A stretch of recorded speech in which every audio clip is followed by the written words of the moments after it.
အားလုံးပဲမင်္ဂလာပါရှင်ချစ်တို့ရေဒါကတော့ UK ပို့ရမယ့်ပစ္စည်းတွေချက်လို့ပြီးသွားပါပြီဒါလေးကတော့နမူနာပြထားတာပေါ့နော်ဟင်းပုံလေးတွေချက်တာတွေကတော့တိတ်ထွေထွေထူးထူးတွေရိုက်ပြမနေတော့ဒါကတော့မှုကြော်ကိုလေညမကစုံရိုးထည့်ပြီးတော့ကြော်လိုက်တယ်အစိတ်ဖြစ်မှာကြောက်လို့မှုကြော်အကျွတ်ကြော်ပေါ့ဗီဒီယိုဖိုင်နေရှေ့မှာဆိုလို့ဖြတ်ထားတယ်ကြည့်ရင်တော့တူလေးလိုပဲမလေလုံးလိုက်ရတာတနေ့ကုန်ထမင်းအောင်လွတ်တယ်ဒီနေ့ဆိုရင်ညိုမီထမင်းအောင်တနက်လွတ်တယ်နေကင်းစားတော့မရှိညစားမှာပေါင်းစားဒါငဖဲကြော်ပြီးတော့အဲ့လိုမျိုးလေးနှက်ပေးရတာငဖဲကိုကြော်ပြီးတော့တေးလေးတွေညှက်ပြီးတော့အဲ့လိုပြန်နှက်ပေးတာပေါ့နော်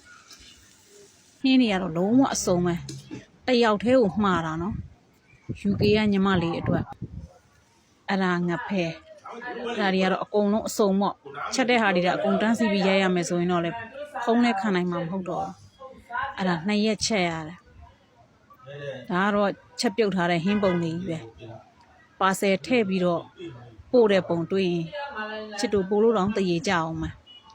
ညိုမီကအကုန်လုံးအစင်ပြေလိုလေးထည့်ထားတာအစုံပါတယ်ချမောင်ကြော်ပါတယ်မယန်းသီးတောင်းပါတယ်မကြီးသီးစိမ့်ငပိချက်ပါတယ်ချင်းစော်ကားသီးထောင်းပါတယ်